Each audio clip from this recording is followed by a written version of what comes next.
love this industry so much. It changed my life, and there's so many ways to win. And so when you guys are out there, the hardest thing about real estate is there's so many ways to make money. And I would go back, and if you just tuned in, okay, you just tuned in, you have to ask yourself, do I know myself? Do I know my skills? Do I know my relationship with myself? There's personality tests that you can take that can help you out with that. There's a girl named Rosie Noel on Instagram. Look her up, Rosie Noel. In fact, you should bring her into your community so I'll introduce her to you. Thank you. She helps people identify themselves and what path they are, their risk tolerances, and what they're good at, and what they're not good at. Personality types. You're going to show up this way in a big room. You're going to show up this way in a small room. If you don't know those things about yourself, you're going to have a hard time picking a path, and you're going to continue to have shiny object syndrome. Should I be a this? Should I be a that? And the chances are, even though those are all successful ways to win, the chances are you're going to fail at all of them because you didn't find the right thing for you. So know thyself first and foremost. And at the end of the day, wholesaling is just a practice for the big leagues. You got to be buying and holding. Financial freedom doesn't come from having another job. And so those wholesalers out there, I just want to let you guys know the number one question I get about wholesale is how do I get in? The number two question I get is how do I get out? And so you got to start buying and holding. You got to start building that portfolio and have that patience, water that seed. And Michael Zuber, I've always admired you, always looked up to you. When I first met you in Fresno, was it Fresno? Yeah. I first met you in Fresno, and you opened your office to me, and we were just two hoodlums running around the country and hanging out with people. You treated me like a son. You treated me like a friend. You always have. I appreciate you. I will always have your back. I will always compliment you because look at the work you're doing, bro. Building a legacy, helping people. Thousands of people are being impacted by your domino effect. Super proud to call you a friend and look up to you every single day. Thank you so much. Pace, right back at you. Again, you are one of those guys I look to, admire, inspiration. I always ask myself, what would Pace do? So again, it's fun to watch you just dominate. I love that you're connected to Ken. I think Ken is going to be such a bright light for you and a great North Star. I love the fact that he kicked your ass to the curb and said, go home and be with your wife. Laura, she's amazing. Shout out Laura and the whole family. All right. Take care, everyone. Peace. Later, guys. All right. Let's let Zuber figure. Okay, cool. Anybody still here?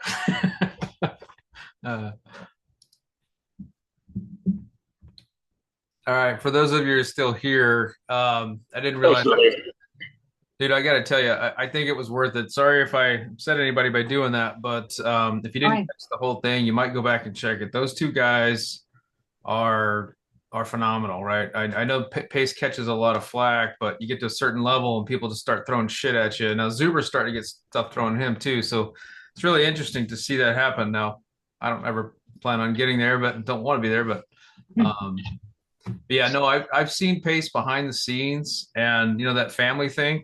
He built a studio in his house just so he could hang out with his family. So I think that's pretty important. But anyway, anybody have any comments on that, or want to jump into something else? Or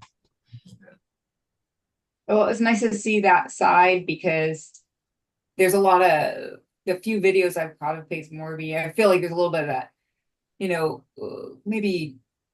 Obviously there's going to be a level of confidence because of what, you know, his accomplishment, but then you can translate it into maybe arrogance and just cockiness and or what, maybe it's whatever I'm taking away, but, you know, thank you for that, you know, behind the scene of the heart of what's, you know, the heart, that's all. Yeah. It's good. I know we're all here to talk about our stuff and, you know, and stuff like that, but to see somebody like Zuber get to his level and Pace his level, it's just kind of interesting to see what's possible. You know what I mean? And then possible the way he did it. I was really impressed. I've met Pace a few times, and then I went out to his house here a couple weeks ago, and he goes, "Oh, hang out in my office." I'm like, "All right." And he's playing with his kids, and then talking to Laura, his wife, and his kids are running around in diapers and playing. I mean, in the house, it's like, wow. So we dug into the video, and I was like, all right. And he goes, "Hey, what time's your flight?" I mean, this guy's busy as shit, worth millions or whatever. And I go, "Well, it's not till it's about 7 o'clock." He's like, "Why don't you come on downstairs?" So I go downstairs, and there's like 15 people there. They're doing this live. I didn't know it was a live. So I get down there, and it's this no one left behind challenge thing that he has. I'm in sub 2 and Gator. his little programs, but I haven't been super active. And so I guess what he did was all these people that had joined his group 2 years ago and didn't do shit. He went out and said, "Look, you haven't done shit. You need to come here." So for a week, every day, he basically is pulling people, kicking and screaming to make them successful, right? That's right. And Oh what my he did goodness. was something he showed them how to do it like real time. He was on the phone, throughout this week, and I think it was like 10 people that were on the team. He had made $150,000 that week, and he distributed it amongst the 10 people. So they made money. They got to see it because these people had joined his community and didn't do anything. Now I would look at that and go, wait a minute, you need to help yourself, right? That's my opinion. I mean, if you're not willing to help yourself, I'm not going to drag you. But that Pace is like, no, I want everybody. So he did this big thing. It was freaking amazing. And the lady next to me, I forgot her name. I did the blink thing. She didn't think it was possible, right? And now she had a glimpse of it, got in on a deal. So anyway, well, I think all of us here know it's possible. Look at Ryan, he's fishing. That's awesome, dude. Right on. Yeah, I hope I don't into it too much. Oh man, that was killer. Anyway, got way off topic. Oh, that's Not catching great. it. Thanks, Jared. I really appreciate you sharing that. And I like that because it's like you're like giving it's like you're I'm sure kids, they don't know something is good and tasty. Uh-oh, we lost Gina. Okay. Oh, I hear Carolyn. Carolyn, you're a little muted. Oh, sorry. Can you hear me now? Yeah, yeah. Okay. I like Ryan's fishing because my husband and I want to go fishing this winter. Pompano, Hyder, Pompano. I don't ever catch fish, but I'll catch a buzz every now and again. Yeah, I'm not catching, I'm fishing. No, okay. Surf casting? Are So you you surf stick it in their casting? mouth. There you go. All right, well, let's get into it. We got Ricky on here. How's that deal going? You closed on it and you're up and running, or what? Yeah, I'm close on it, up and running. I'm trying to get right now bids on trying to remove like all the overgrown stuff that's in the yard that was left behind by the last tenant. It's not bad, it's just too cluttery. So I'm gonna try to get that done. And then once we can get rid of all the growth, we can start working on the outside, get it repainted and all that. Try to just small, simple stuff. How are you doing that? Like, are you hiring somebody or you're doing it yourself? I'm getting contracts to do it. As I told you about the my wife boss, who's a real estate investor and broker, he also has a Rolodex of people, and he's like, "Yeah, man, just use my Rolodex." Nice. So I'm just going to go get bids. I'm also looking for people myself and just see who can bring me the most value. That you hit on something that's super powerful, right? Like Millennial Mike, do you guys know him? Yep. Yeah. So several people are leveraging what he's built, his contacts, his people, that kind of thing. I was trying to do it, but it didn't work out. But I'm doing the same thing too with certain people in Arizona. So because I'm not local, so I think that's awesome. That's a good way to add value without having to spend money, if that makes any sense. So like your contacts, your environment, people who know people. That book, Who Not How, is a good one to make that, because like I don't know who needs to hear this, but for me, when I first started, I was in this tunnel, right? I was like, I was going to do everything myself, blah blah blah blah blah, and that comes from years of mistrust. I don't trust people very easily.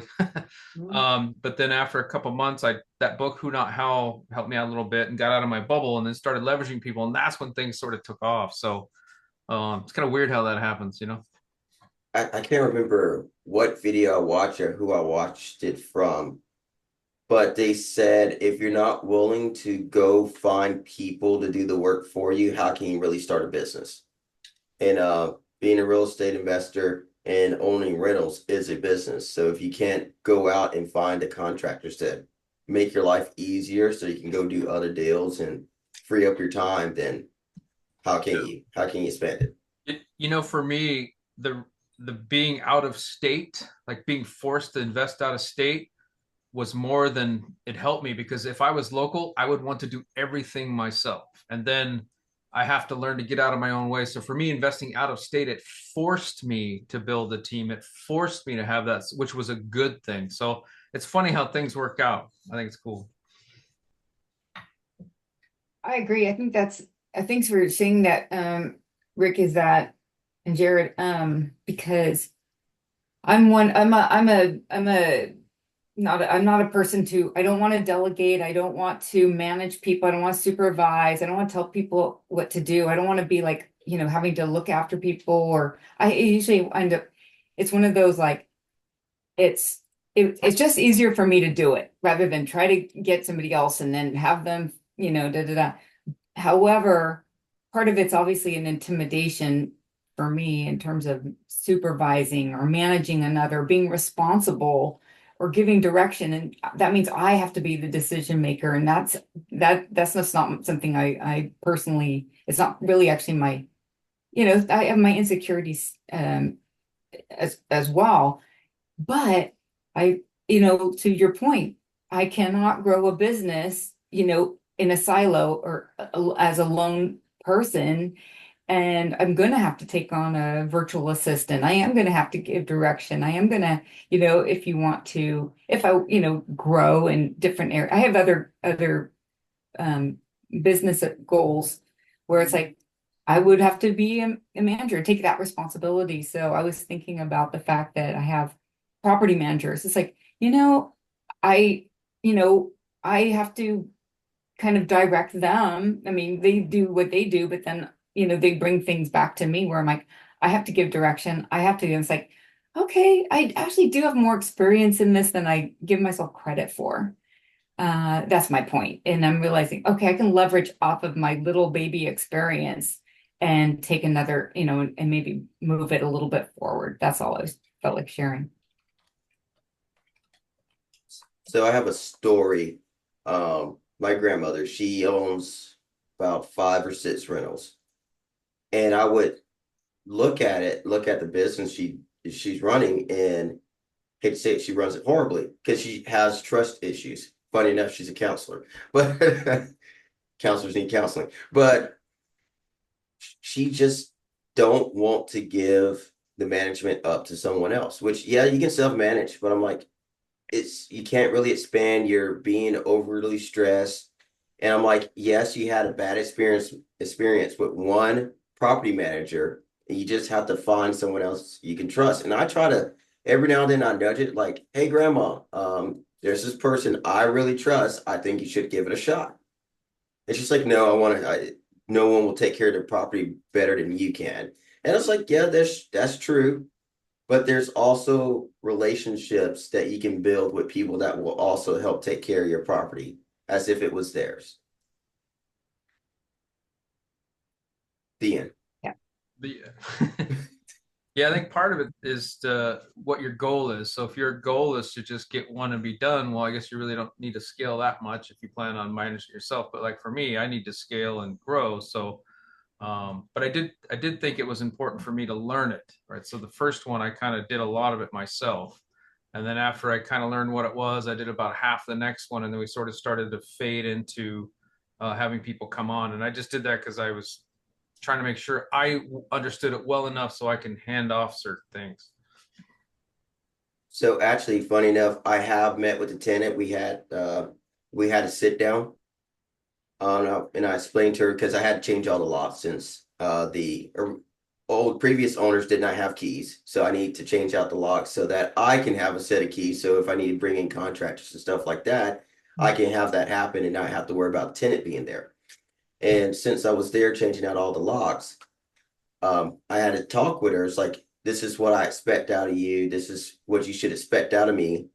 If you don't pay the rent on time, this is what's going to happen, which I told her I'm going to hit you with a notice. And the notice is not to remove you. The notice is to help you get the help from other organizations or from the government to get you rental census. Because I'm like, you can't get rental census before, because you don't have the money. They're not going to help you out. You have to have the notice first. And she's like, yeah, I understand that. And I'm glad you told me that. And she was happy that I have her involved in the process instead of just like blah, blah, blah. And I said, it's nothing but a conversation and to see what we can do to help. Because I said, the last thing I want you to do is have to remove you. Very cool. Yeah, and that's managing. That's really cool. And what a great way to have that conversation. But that's not a good sign that she's already, she's not paying you. So what? And I say, Hey, once Mitesh, the other, we can. Hey, yeah, Mitesh, you're coming in super muffled. okay. Well, Carolyn had a question in the chat too. Maybe.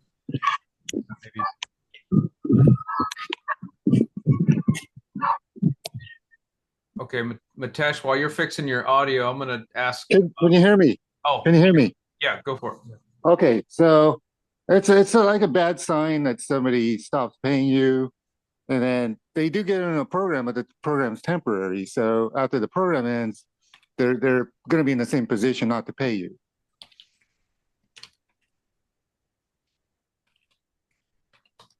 Just my experience. Yeah, I see what you're saying. It just really do depend on the situation. So what if they just had, an emergency or something like that, medical or family emergency, and it's just something temporary. Well, that temporary measure can be fixed, and then we can get back on our previous schedule of their payments, just of the payments. So like, yeah, if they just like, there's nothing they can do, and they can't get on permanent rental assistance or anything like that, then that's where we just have to part our ways. It can't. It's not going to work for me. It's not going to work for you. And that's the last thing I want to do. The last thing I want to do is put someone out on the street and then they have to go figure it out by themselves. But it's just the initial part of the process. I remember Dion talking about that as well on his live talks. Is that first thing I'm going to hit you is with a notice so that we can get you assistance. And from there, we'll work it out. And which is also that I explained to her as well. We can have a conversation. We can work this out because the last thing I want to do is have a turnover. Yeah, it's just you're putting in a lot more work to get her into a program. That's time that you can't bill for. And who knows how long that program lasts. So yeah, it's just you're doing additional work for your rent at that point. So yeah. We had a question in the chat, and I'm not a commercial operator, so I'll ask it. The question is cap rates. So is an 8% cap rate good or bad? I basically think it depends on the market, but I don't know. I'll ask it to the group.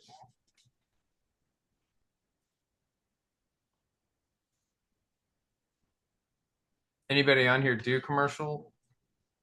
I see. I think Bill DeRent's gone. Brandon's not on, but I think he does some commercial, but I don't.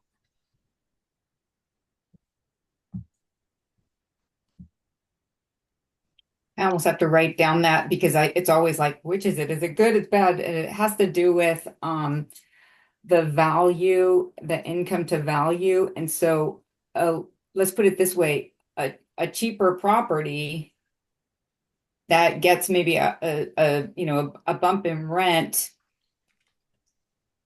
will be in probably a lesser area, a not so good area. So I don't know which, the rate is. There's the formula, you can look it up.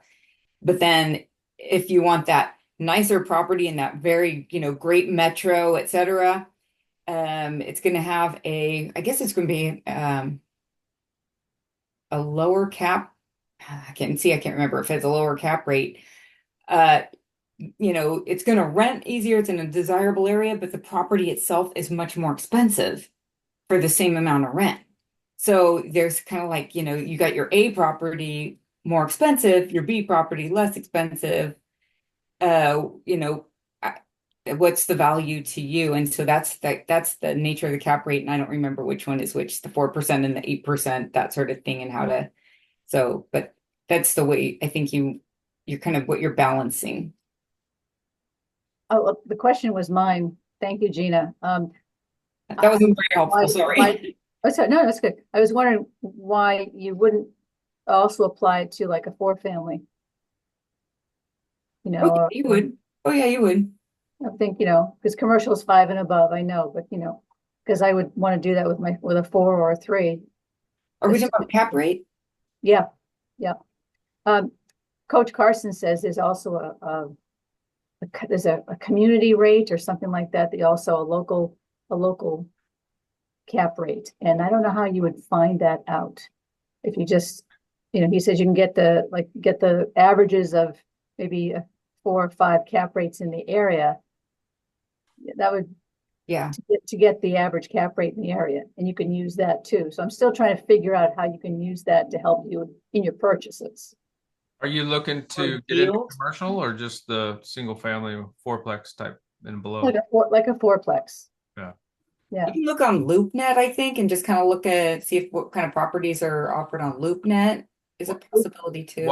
I'm curious why you want to use the cap rate. Yeah, that's a good question. In the first place to look at things. Well, I'm just reading about it, and oh, okay. Just making sure I use what I'm supposed to use and not neglect things. So, well, your value for the 4 and under is going to be based on the appraisals of other 4 and under single families and under or fourplexes and under. So that in the cap rate world, they use that for commercial, which is 5 and up. Okay. So I don't know I think you can use cap rates to apply to 4, 3, 2, and 1, I believe. Correct me if I'm wrong, but it's just another way of figuring things that it can be more complicated. But in the commercial world, that's how they use it, because the value of the property is not based on the value of the property, based on what the property can earn, right? Like when you do a DSCR loan, you're doing it based on the income, the net operating income that property can earn, which is what the cap rate is. Right.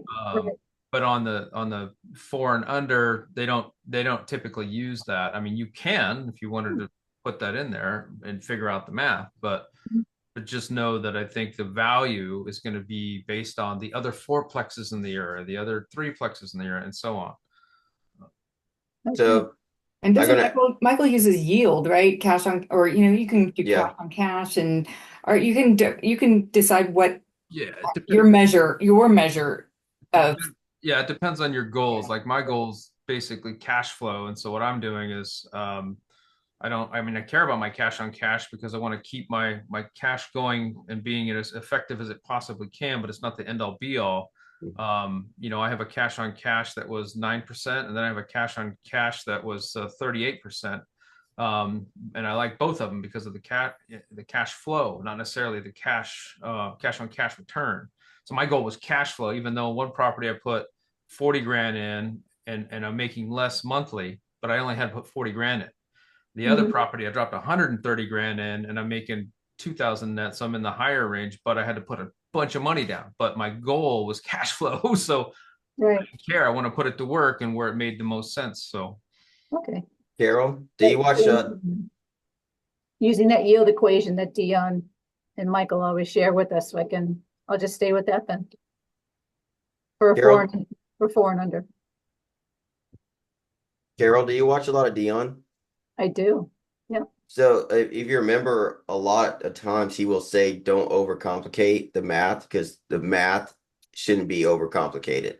As long as the deal works out for you, the cash flow you're looking for, and then just also don't try to focus on average, because averages are skewed, because someone can have a huge number over here and then everything else is smaller, but that huge number will skew the everything. So I try to look at medium, because that's generally a better statistics, if you ask me, and you can probably ask Jared over there about that as well.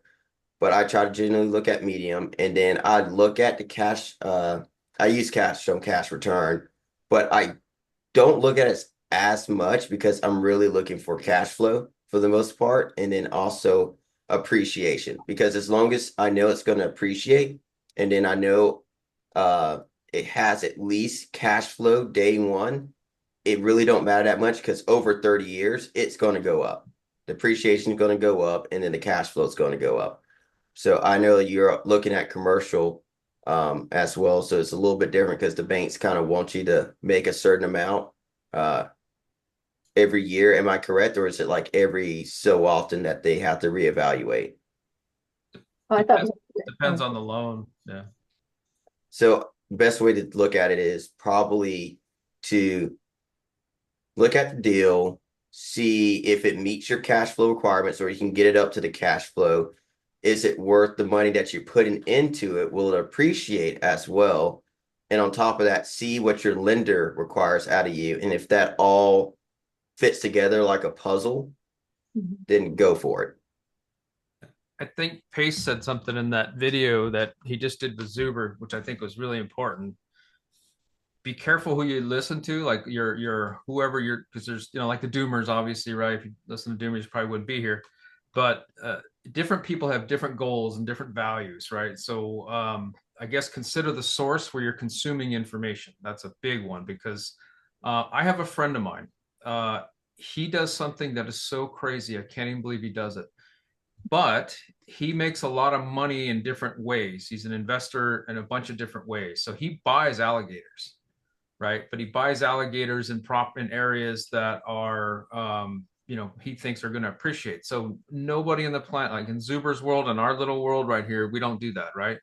But he's done it and he's done it successfully, but he's only able to do that because he makes a shit ton of money and doing all this other stuff.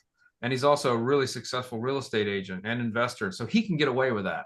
And he's fine with sitting on those properties for 5 years, you know, and losing a couple $100 a month. He doesn't care. But like somebody like me who's starting off, I can't really afford that.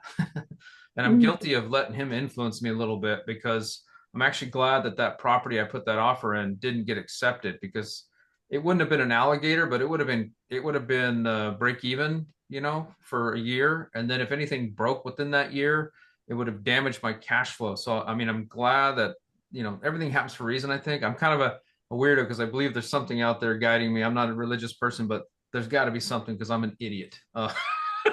There's just got to be.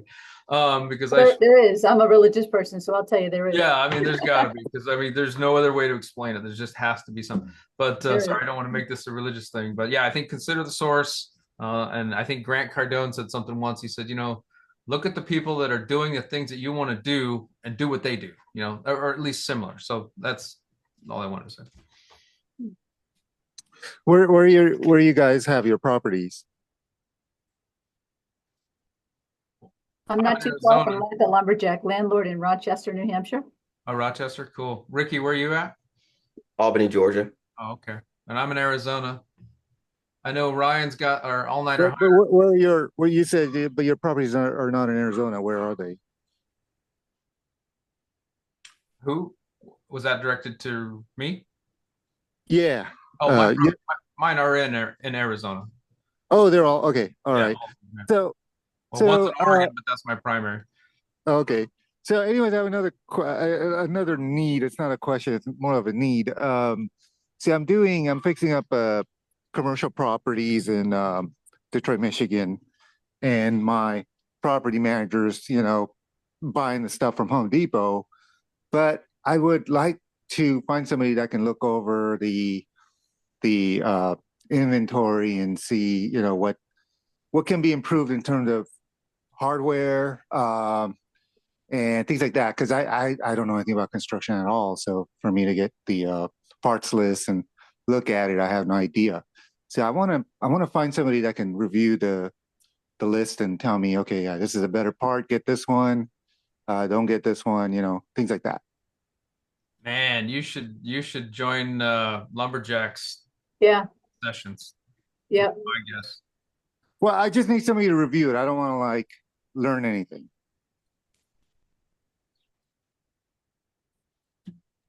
Because I don't know anything. It's a big learning curve, and yeah. We're doing the fix up like starting in a day or two. So we've ordered the stuff from Home Depot, or we are in the process of doing that.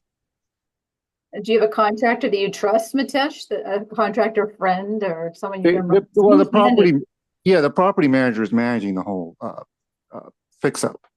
But I mean, do you So, have a friend who's a contractor that you trust, or, you know, a handy person, someone who fixes everything, you know? I have people that fix up their own place, but they're kind of really not available to answer my questions.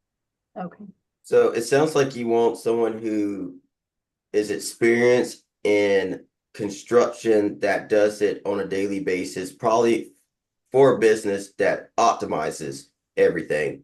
Well, one thing I recommend is go to your local chamber of commerce, go to their meetings, and eventually, and they generally like have certain meetings for certain type of groups at certain times and periods. Join them and then start linking up with some of the businesses that deal with construction in your area and just start befriending them. I know it's I was probably just maybe I was just hoping to find somebody in the network, a network. for a network. How much would you pay them to do that? I mean, whatever, like $500 to 300, 500, something like that. It'd be, you'd be looking for like, I would say like a couple hours to look to the list. I mean, 1 or 2 well, hours. is not- Frank Contreras, no, Jared, Frank, Yeah, he probably Okay. would, but he'd do it for free. Would be my guess. I know. How about bluehammer.com? Bluehammer, I think. Boohammer.com. Okay. Let's see, I think that is. And Frank Contreras, he's an old REI guy, Yeah, Bluehammer Okay. Yeah, I'm in touch with Frank. yeah, it's a home improvement calculator, and you can put in the zip code and it'll give you estimates and it drills down very deeply. Yeah, it says home improvement, but I'm doing commercial properties. I don't know if that applies. I mean, of course, it's detail of you just said about costs, so I'm just giving you a resource here. so It's not about cost, it's the actual items that I'll be purchasing, individual line items. Have you posted it on SKOOL saying, hey, you looking for a person that can help you out? Not yet. It popped into my head because we're in the middle of it right now. So it just popped into my head like 30 minutes ago to try to review. Yeah, I recommend, hey, just like posting SKOOL, but like, hey, I'm looking for a person that can help me out. I'm willing to pay you for your time and go from there. yeah. Okay, sounds good. Guys, I'm sorry, Blue Hammer, what is that? Is it like Thumbtack or? I don't know anything about it. Gina brought it up. Gina? Sorry, yeah, Bluehammer. It's like a estimating tool. So you can kind of Nice. estimate. I got that link from when I was on PropStream. I think it linked to it. That's how I discovered it. And so you can pencil in. Maybe I'm mixing up my resources, but anyways, pencil in things like bathroom remodel, drywall, because I'm working on something right now. How much to do tile, how much for, this kind of faucet install, and really detailed actually. Do they charge per estimate that you?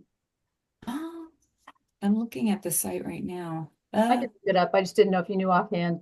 Yeah, no, I don't think so. I mean, maybe I don't know if I had access sign up now. Oh, okay.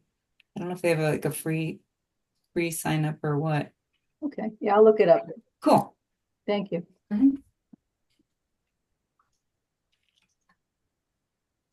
Oh, Gina left. I was going to ask her about PropStream. Oh. So I'm here. I'm trying to multitask. Guys. Sorry. I'm really, really curious about that PropStream. I know there's a 7-day trial, but I'm trying to maximize that time. You've been using it for a while, right? No, I just started, and I'm wasting my money on it probably, but so I don't know a lot about it. Jared, probably if you've had more time to play with it. Yeah. So what was your question, or what do you think? Well, I was gonna buy it too and use it, but I don't know if I have the time to use it either. I wonder if they have like a shared thing where multiple people can use it. Probably not, because that would cut into their, Yeah. But yeah, I think I'm gonna work for probably 2 more years and then quit, and then I'm gonna go full-time real estate, and that's probably when I'll buy it. Yeah. I mean, I was thinking like if I was gonna go, my next property, I might buy a month of it. Yeah, that's what I'm gonna research, and then you can cancel it. It sounds like you can. Oh, really? I didn't know that. I thought it was like an annual thing. No, it's month to month, and I think you can do annual, but because he said it was just really convenient. You don't have to take like a whole year. Oh, okay. Well, then That's that it. changes things. I think I'll do that. That I assumed it was like 99 bucks a month if you paid for a year or something like that. Okay, cool. Yep, I see I'm learning stuff every day. that's it. Well, I thought I saw a new name on here, but I could be wrong. Anybody that this is their first time, they have questions or just want to introduce themselves?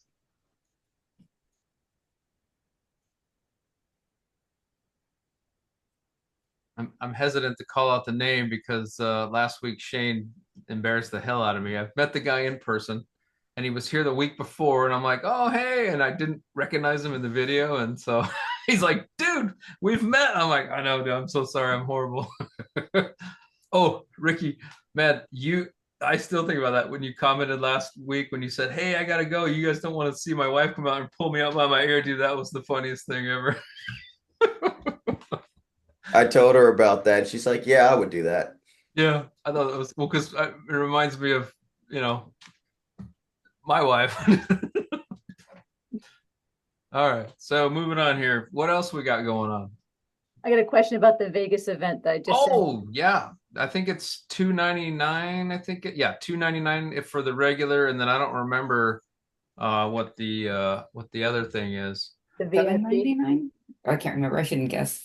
Yeah, the ORAAT, let's see. I think it was $299. I've already bought it, so I don't remember where the damn ticket things are at. But then the VIP one was more, and I'm kind of a cheap ass, and so I just automatically dismissed it. But this week I've been thinking about people talking about getting in the right rooms and doing all this stuff, and Get in the right room, Jared. I know. Where can I find information on it? Let me go find it. How much is the VIP though? I think it's significant. It's like $399 more or something. I don't. $7.99 maybe? Let's see, Vegas. Let me just type this in here. Cool Vegas experience. I hope the wind isn't killing you guys. I think it was $299 for general admission and $699 for VIP. Ryan, did you do the VIP? I will be. I'm going to be buying that, I think, today or tomorrow. What do you get with VIP? I think a dinner with all the speakers. Yeah, you get to hang out with all the millionaires and chat with them, but you can talk to them at the events in between and in the back rooms and things like that too. That's what I did because I'm a cheap ass. Eventbrite. Oh, here it is. I got the link. I'll put the link up here right now. Thank you. Oh no, shit! I just oh, there we go. Got it. Okay. Okay. Second, I'll put the link in the chat. There you go. It's does it say what it says? 2-day event.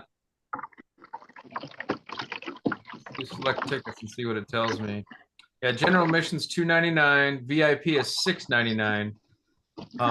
I still have to find out if my wife wants to come, and I want her to come, but the kids situation, we're still trying to figure that out. So hey, Ryan, that VIP, the $699, that would include the regular ticket plus that's the like bigger package, right? It's not $299 plus the $699, I hope. Correct. Yeah. Yeah. It's either or. And yeah, Mikey, I'll have to do that. I know that was a while ago, so I actually just kind of Mikey just sent a message if I had contacted Frank. Frank had a couple of extra VIPs. I just actually kind of wrote that off, so I should actually contact him before I go to Eventbrite. Yeah, I know that Coach Carson, relative to some of those guys, like Jason Pritchard, who's I don't know What's going on? or whatever he's worth, but Coach Carson, man, he has a unique way of looking at things that I really like. So I guess, Hi, Dennis. Hello. what happened? Okay. Coach Carson, I like earlier when I said, people's goals, right, and align them to your goals. So like Coach Carson and I guess the Zuber's a little high end, but I think Coach Carson more aligns to my goals. So I want to listen to what he has to say, right? That kind of thing, because I don't want to create another job for myself, and I like the way he's done things. So I kind of want to follow that suit, and Zuber too, where he hasn't. I mean, you can go off and hire people and VAs and create this big monstrosity that you got to manage. I don't want to do that, right? So that's why Dion is. I like those kind of guys because that's what I want to do. Like I wouldn't want Pace's life either, but it doesn't mean I can't learn from him. I've learned a lot from that guy.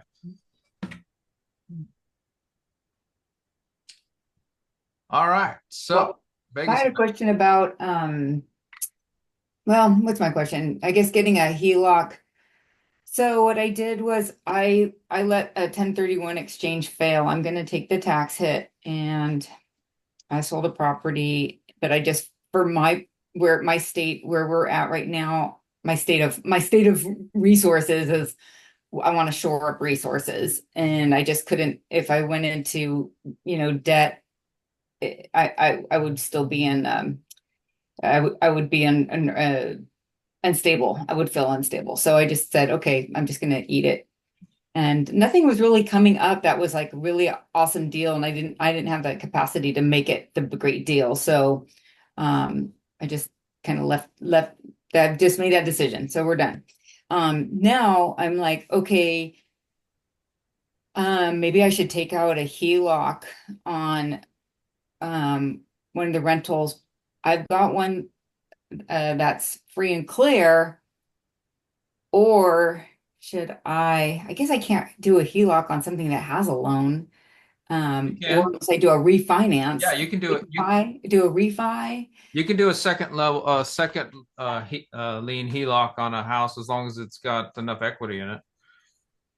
Okay. But if you've got a free and clear one, depending on if you're disciplined with money, some people, I don't do this, but I know people that do first lien HELOCs on properties that are paid off. Yeah.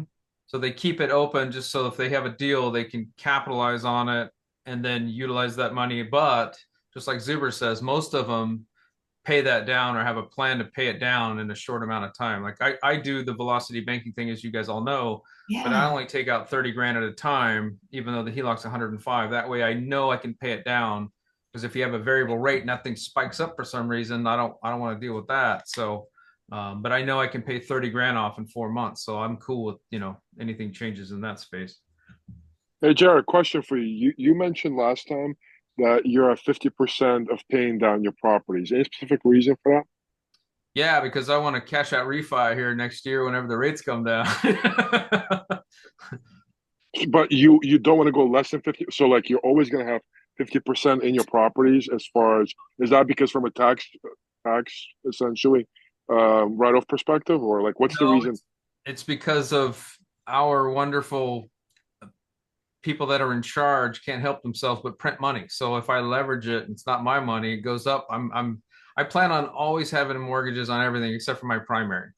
I'll probably pay my primary off just to like I think Gina was saying last week, just for that peace of mind, But then I'll go out and probably put a first lien HELOC on it when I pay it off, because I've got a HELOC on one and I'm thinking about doing a HELOC on another. But so if you had a free and clear property besides your primary rental, you would put a HELOC on it. Yeah, why not? I'd put a first HELOC on it and keep it at zero balance just to have it there, right? Just to have that potential there to use it if I wanted to, which I probably wouldn't unless there was a smoking deal, Jared, anyone gotten one? Sorry, Jim. Is that to use it for a down payment on something? Yeah. So I've done this three times now where for me it was done for a different reason. It was faster to use the money from the HELOC than it was to liquidate. It takes me 2 or 3 weeks, about 2 weeks to liquidate from some other funds. So it takes too long. So I can use the HELOC for speed and then backfill the HELOC within 2 weeks. So that's one reason I'm doing it. But the other reason I'm doing the HELOC is so I can leverage debt to pay down debt, which I think Dennis was alluding to. So people think I'm crazy, and I already know Dion, Zuber, Matt, all the guys that are way above me know all this stuff. They dismiss it. They say, no, they won't do that. They say that, let your tenants pay down the mortgage. And I agree. I'm 100% on board with that. But what the math makes sense to me. So I leverage the HELOC to pay down debt a lot faster, and they save a shit ton of interest. And it only cost me about $500 for that 3 or 4 months. So for me, saving $56,000, if I pay $600 to save $56,000 and I knock out 4.5 years off my mortgage, no brainer to me. It's worth it to spend the $600 for me. But then more importantly, now my debt is down. And so those renters are still paying the mortgage, but they're paying more towards principal Right.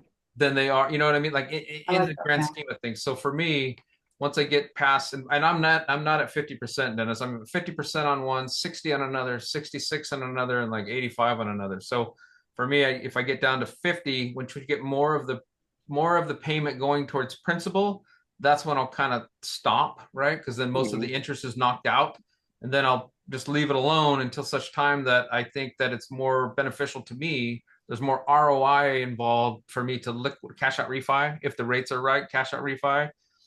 And I know that everybody else says don't do that unless you have a deal, and I agree with that. But I'm bucking trends all over the place, because for me, when the rates are right, I'm going to capitalize on those rates and when I think they're right, and then I'll keep the money, and then I'll find the deal.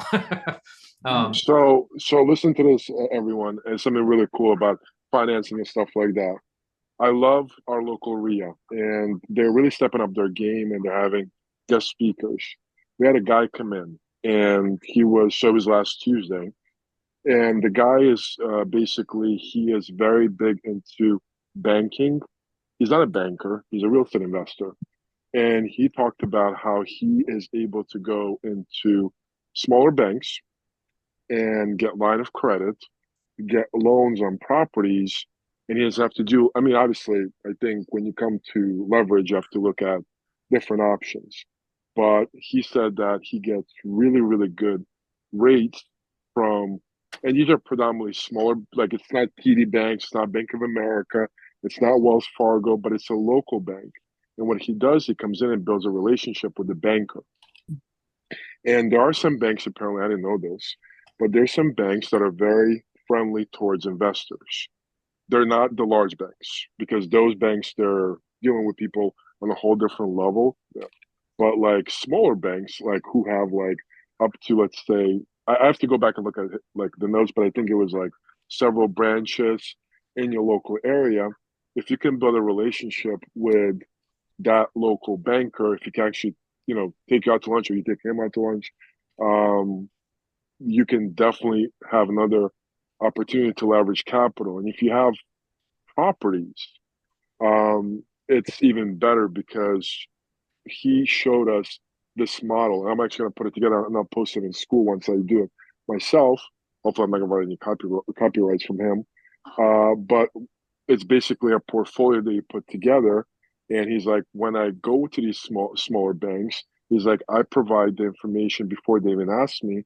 And obviously, it's important to make sure you have your stuff together, like your credit, your debt to income ratio is good. But he's like, I'm able to get really, really good opportunities from these smaller banks. Was the guy's name Matt by chance? He lives in Tennessee. Oh, okay. Because Matt Lumberjack talks about this constantly. No. I'll tell you his name. Hold on. Yeah.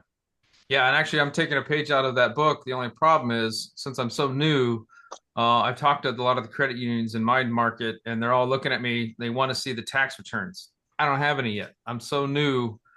It's a little weird. I've got 3 properties, and I haven't been through a full tax year yet. So I'm an anomaly, I guess. And so they don't trust me yet. They don't know that I'm a good operator, and I don't blame them. So and I know I've heard out there that they say to have 2 years, but the banks I was talking to said 1 year of tax returns, and then you can talk. So you can start talking after at least for me anyway. Yeah, he said whether you have a W-2 or 1099, that's really, and you have 2 years of that. He's like, oh, that's all that matters. So his name is Robert Mohon. I'll put his, like, the RIA in the chat if anybody wants to like look him up. What caught your attention about that, Dennis, in particular? What do you mean? Meaning, like, is it because just saying capital, another way to find capital, or was there something,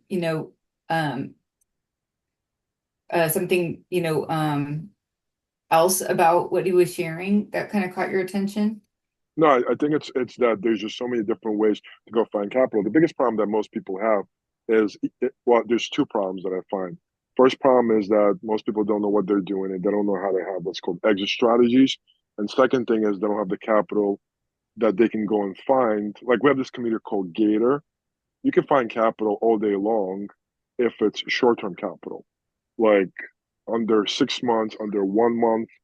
But when you start to kind of look at it what you need for a much longer time frame, I see. because ultimately you're trying to refi it out and put into something that's actually going to be allow you to maintain it, like a DSCR loan that has very strict requirements. Right. And a lot of people are not able to do that because they just don't know how they're going to be able to exit those people out.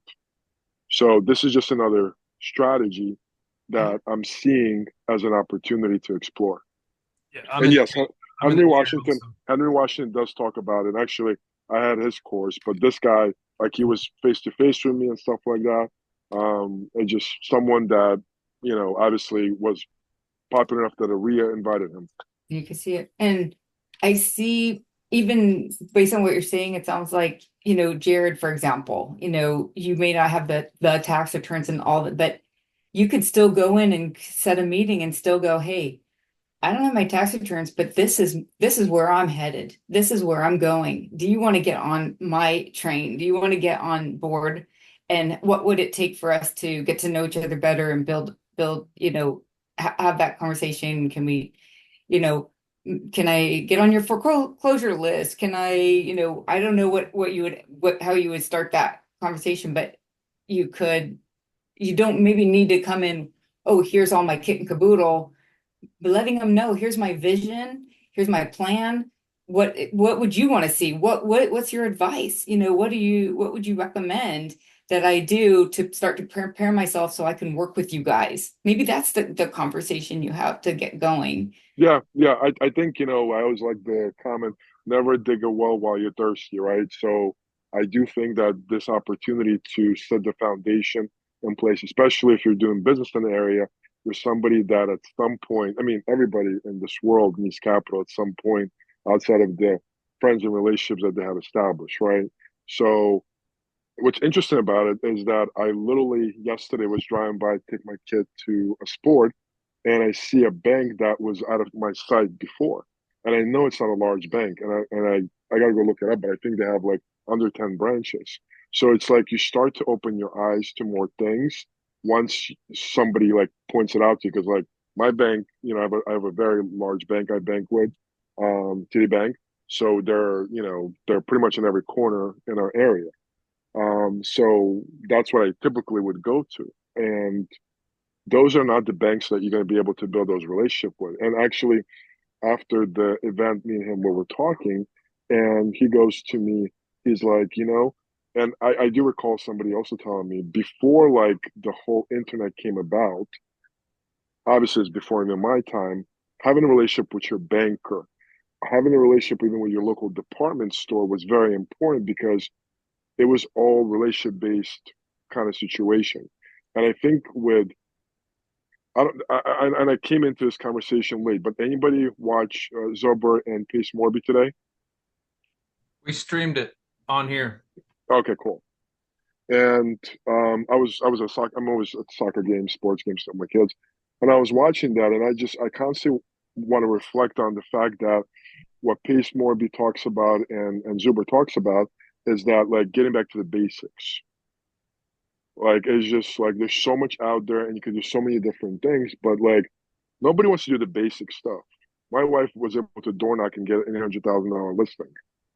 I don't see every realtor around here door knocking. I don't, you know, and it's like the most simplest things. I'll put another quote for everybody. The magic is on the other side of the things that you don't want to do. That's a good quote. Very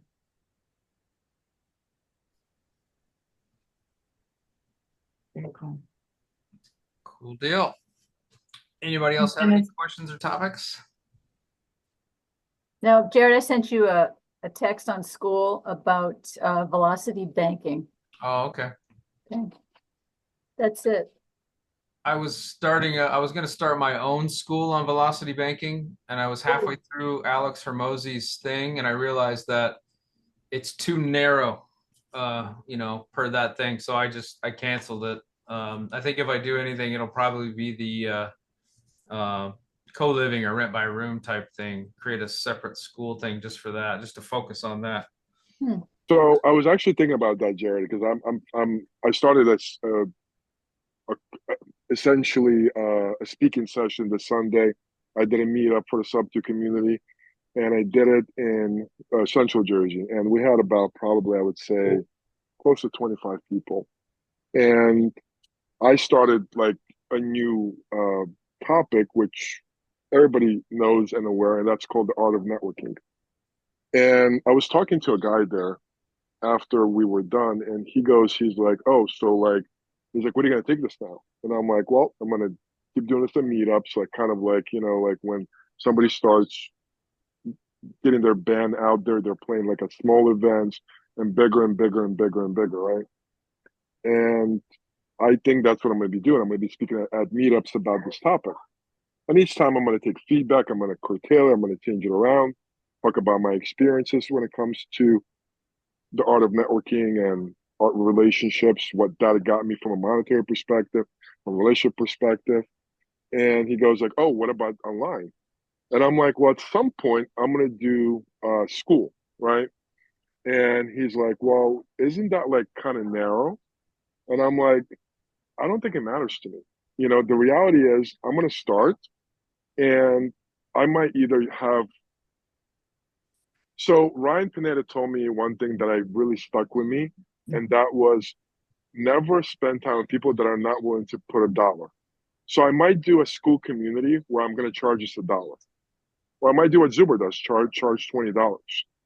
And it does not have to be like a whole curriculum. It could just be enough to where I'm bringing enough value for people to come in to put in their card and get essentially something out of it.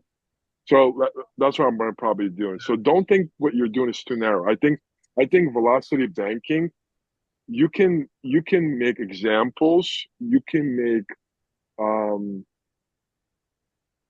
strategies. That the reality is you can go on YouTube and just take everybody else's strategy and put it into your school. Like everything that we do in these schools is not brand new. Right. It's been done somewhere else. It's been discussed somewhere else. It's literally us regurgitating to other people that want the secret, that want the instant, like what is it? What's the secret to get to velocity banking? It's hard work, being consistent, and staying on topic. The other piece is just time. Like I took this W-2, and so I'm busy as shit, and it's a psycho job, and everything's just crazy, and I'm putting bids out there, all this stuff. So I don't know if I would give it the full value. Too many things against it, but for me, it's like, okay, when you're first starting off and you don't have a property, then it's really hard to leverage that strategy, right? But like for us, we have properties, and so I have this unique group. People, you were talking about something there about showing up, right? Like we're talking to people here, and we're building relationships now. Like I know Ryan from all the other different things. I mean, did he drop? Yeah, I think he dropped. But like I would do a deal with Ryan tomorrow, right? I mean, and so I've got money sitting in the bank. I'm trying to deploy it. I can't do it. Right? It sucks. So it's a good problem to have, don't get me wrong. But anyway, let me back on topic. But for me, that velocity banking thing, I am blown away how stupid I am. I had learned about that like 6 years ago, and I dismissed it because I was like, that's BS. There's no way you can pay your house on 3 years or whatever. A guy at work who doesn't do real estate investing, anything, he was using something similar to velocity banking. He's had his house paid off for a while. And I'm like, damn. And then I started talking to other investors, and they're using it. They're just not socializing. Nobody's talking about it. And I'm like, why?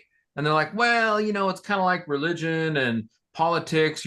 People have their own thing and find out. I'm like, dude, we're all investors. Like, share that stuff, right? So I am doing something that I'm posting it on YouTube, and I'm sharing my actual numbers and just socializing it, because had I seen that 5 years ago, I'd be retired right now.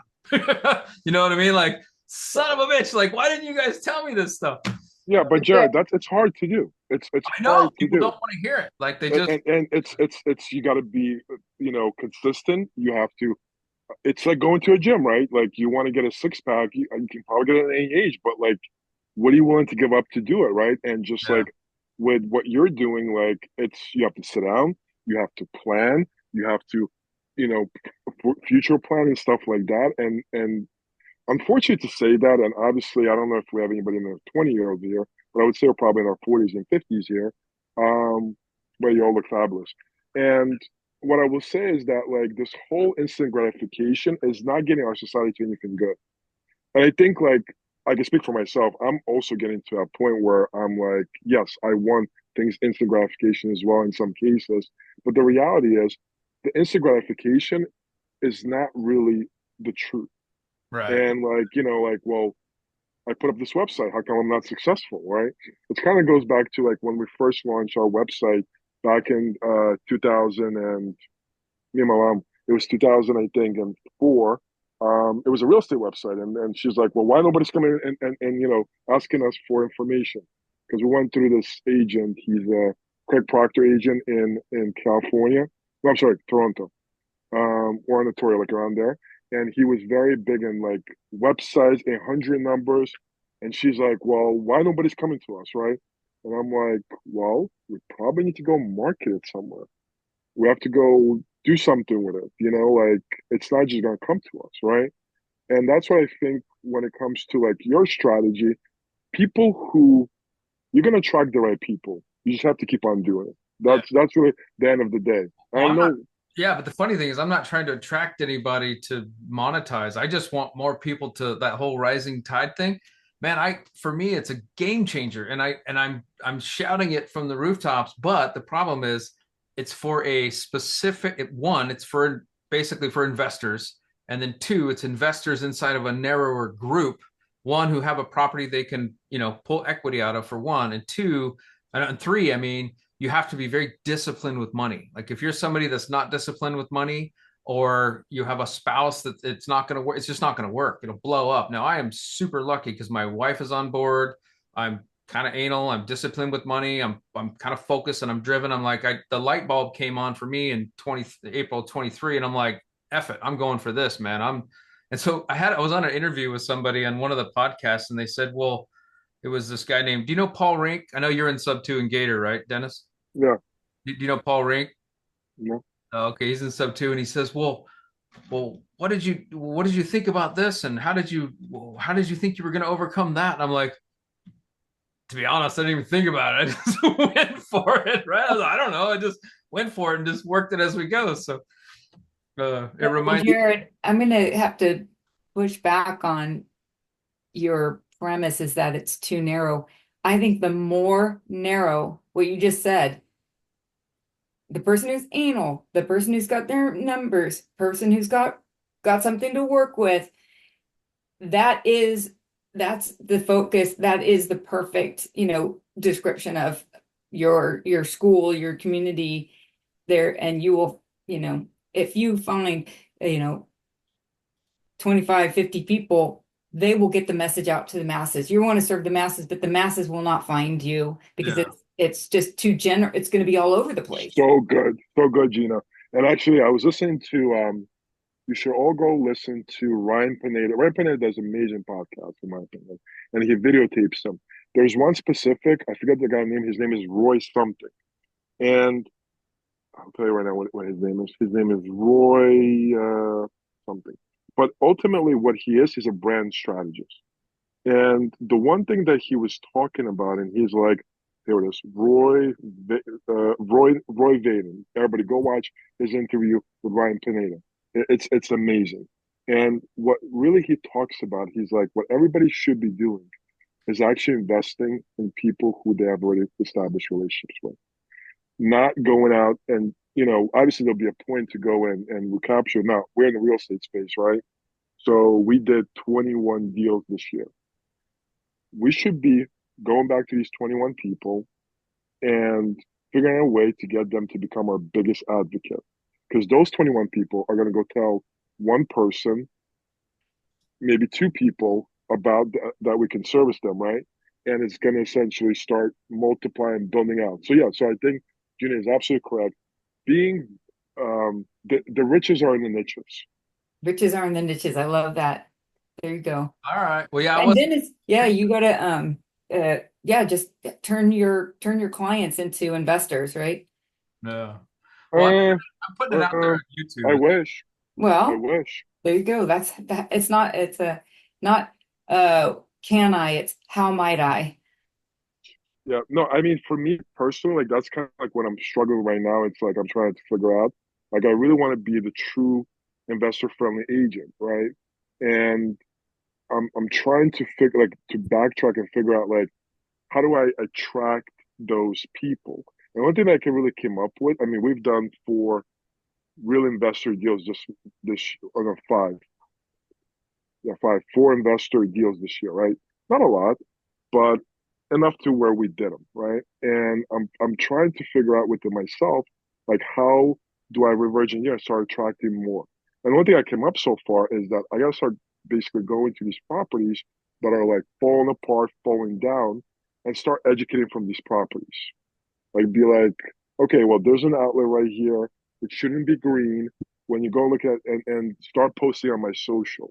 And we'll see how that plays out. Like I think everything that we do as investors, it's trial and error. It's trial and error until you start to see results, and then just rinse and repeat more and more of that. That's awesome. I'm sorry I had interrupted you, Jared, before. Oh no, I was just all I said was I am putting it on YouTube, but I think you've got a point there. I'm putting everything in YouTube. So like real estate investing, co-living, velocity banking, all this crap's in one area. So some people tune out and this and that, but for me it's okay because I'm not trying to monetize it. It's just a thing to get out there. I mean, there's not that much. There's 2 YouTube channels out there that I've found, Fantastic and Korean Atlantic. And the weirdest thing is this guy does the same video over and over and over, and most people wouldn't watch it. And my wife thinks I'm nuts, but it's the same video, and he just basically brings up Excel and does velocity banking. But I've watched it so many times, it got me to the point now where I do my own stuff and everything. So it drilled it into my head. So, and I still watch it just because I don't know why. It's short, it's 10 minutes, and he goes through the whole video, and it's the same thing over and over and over again. But there's not that much out there. So I'm doing it differently as it relates to real estate investing. Those people aren't real estate investors. Those people are like the Dave Ramseys of the world, where somebody's in debt and they need to get out of it. And if they can get a line of credit or a 0% credit card or, the HELOC or something, they're showing them how they can consolidate debt and pay it off faster than they would rather than paying on all these different cards. That's what their focus is. Mine is simply from an investor standpoint, which is, paying mortgages down or, other debts or whatnot. But I need that training. what's that? I need that training. Oh man, I'll talk about it all day long. We'll do a separate Zoom on it. I'll go through the whole thing. If you watch my videos on YouTube, I've got 4 of them up there, all velocity banking. Will you look at my portfolio and help me? So there's a guy, I'm not sure if I'm qualified for that. Stop. I qualify you. Well, I can look at it from the debt portion, but there's a few people out there. Once you get big enough, there are portfolio managers. That's amazing. There's even software out there, and I can't remember the name of it, but it's on Bigger Pockets. Well, you plug in your portfolio and you put all your numbers in there, and it'll say, hey, here's your most performing one, here's your least performing one, and then if you, from a human standpoint, if that least performing one matches up with the one that gives you the most problems, man, for me, I'd be like, I'm gonna move that equity into something else. It doesn't cut, depending on your goals, right? Like if you like working on shit all the time, cool, but That's an app on Bigger Pockets. It's a I don't know if they're still there, but I heard it on one of their channels like 2 years ago on Bigger Pockets. A guy was coming on there talking about portfolio management. It's a little higher echelon. Okay. But I don't remember what it was. But it was kind of cool. Well, since I'm small potatoes, you could look at mine. Sure. I mean, I like doing anything in real estate. So for me, going back to a W-2 was so stupid. But to be honest, it's because I'm chicken shit. I should have just went full bore. But for me, I'm going to spend 2 more years, get the base. And there's a piece of this too that I'm not mentioning, which is in December of 2025, I can actually retire and have 2 years of insurance. And so for me with the family and all that, so that's another reason. So I'm sticking it out till at least February of next year is my first little milestone. And then December of 2025 is the next, if I make it that long, if I don't quit or something. But then after that, I'm good to go. So, but yeah, I love talking real estate, whatever, man. It doesn't matter what it is. I love this crap. So I should have been doing this my whole life. That's awesome. Wow, that's cool. Well, yeah, I have a thought on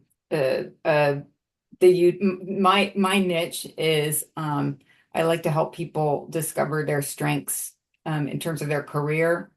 And so I just want to focus on that because I can do, there's so many different things or career stuff. And I have a really good friend. She's really, she's just got a really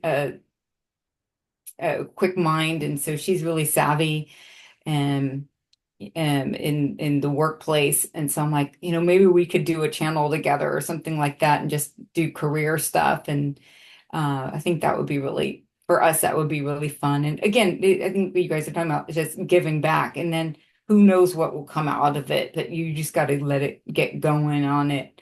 So we're just throwing, I'm just throwing the kind of like I'm just maxed in my time in terms of time, but that would be something I want to, what I would like to give back is that encouragement. Yeah. So I found it's funny. It can be the dumbest thing too, like the tax-free wealth book. I preach about that book constantly, and I've had several people come back to me. It's like, oh my God, non-real estate people. Real estate people already get it, but people outside of this, I see it as like the Matrix. Like most people are in the system. That movie is so telling. Yeah. And then you're in the system, and I was in the system for 50 years. Yeah. And then I read a book, and my mind shifted, and then Rich Dad Poor Dad shifted more, and then boom, broke. I call it breaking out, or I feel like it's breaking out of the system, or I'm working on breaking out of the system. What I would like to do is get people that are in this real estate world and play that game Cash Flow online. There is an online version, by the way. I'm into that. I'd love to Yeah, play that. I would love to do that. Because I bought it home to the family, and they're like, "What?" Nobody wants. Yeah, they didn't want anything to do with it. It was like Monopoly, like, just done. And I was like, "Come on, guys, this will be Are you familiar with the creative financing game that Kirk created in Pace Morby Community? No, what's it called? It's called creative financing. Oh, not a very creative name. No, it's not. I'll post a picture and I'll tag you. Creative Jared. financing game. How fun. It's actually pretty cool. I'm actually on the cover on that one. They put me there. So I played with my kids, and it was a lot of fun. We got to go back and play it again. But yeah, I think that cash flow game, I haven't played it yet. I got to try it out. Somebody in my RIA recommended it to me. He's like, I was playing it with my grandson, and I'm like, I haven't really explored it yet, but that's something that I definitely want to do. Yeah, it's fun, but it's more. I mean, I think for me, it's a way to reach people that haven't been reached yet. Like you can tell somebody till you're blue in the face, and if they don't want to hear it, they're not going to hear it. But if they like that game, kind of creates that seed. Do you ever see that movie? Oh God, DiCaprio, where they go into people's minds. Damn it, what was that called? I know which one you're talking about. When they go to sleep. Inception. Inception. Yeah. That movie. That's kind of like this. Is like you play the cash flow game, you plant that seed, and then it unlocks their mind to see that next level. Is it cash flow? Is it cashflow.com? I think so. It's Kiyosaki's game. I can Google cash flow. I love how Mikey's just all quiet and then he jumps in there with the answers. It says cash flow, how to become a millionaire. I didn't realize it was online. Yeah, there was one online. I went on it once, but it was late at night and nobody was on it. So I cash flow game online. There we go. But you're right. It's being stuck in that matrix is like I had the purple book years ago. I had the cash flow game. I was a real estate agent. Well, I still am a licensed agent. And I still didn't get it. I still didn't get the concept, my boyfriend's father had rentals. It just didn't click. I don't know. Just such an airhead. That's all I can say. Just thinking. I got the concept in 2003 because that's when I started working with these developers in Central Jersey, where I would help them find a property, fix and flip, and stuff like that, and then even get a tenants in there. And what was for me personally was that 2008 first of all burned me, like when that happened, and I was just like, oh, okay, well, this can definitely happen. And also, I didn't have the network around me. That's probably the other biggest thing is that I don't have the network around me that I can go with and pull the capital, have these conversations with. And when you're by yourself and everybody around you is sort of doing like the opposite, you're kind of like, am I doing this right? How am I going to look like, right? And this is before all of these Instagram, YouTubes, and stuff like that. So I think as an individual, to me, it was just like, no, it won't work. Everybody's telling me that it won't work. So I was just like, I'm just going to go ahead and continue doing my regular stuff that I was doing at the time. Yeah. Actually, you're right. For me, it was in 2006 when things were coming to the peak. And then you start to go, well, I could do this too. So maybe you're right. It started to like, that concept started to come into my mind about like, hey, we could potentially do this. And then the crash happened. And then that makes you Yeah, mad because you're yeah, like, that wait a makes minute, why am I, what happened here? So then you go, oh no, this is not gonna work. I gotta change this up. when 2008 happened, I was like, I got to pivot because, right? So I'm like, somebody showed me like this whole online, it's drop shipping at the time that it was called. And I started looking at it and I'm like, well, wait a second. There is this new thing, Facebook, that just recently went and actually allowed people who are not college people start creating accounts. That was actually 2008. And I learned from the drop shipping that it's all about the list. I went into Facebook and I went into this thing called Facebook group at the time. And I'm like, oh, there's a message button here. Let me just message. And it got 100% deliverability. I was like, oh my God. So then over the next couple of years after that, all I did was just build massive groups, still have a couple of them, and just then market affiliate products directly to people that were in that group. So I was in personal real estate was one actually. I had a real estate coach that we would do like webinars, and then I would basically be his affiliate, sell his products. And I also did things such as um, law of attraction, personal development.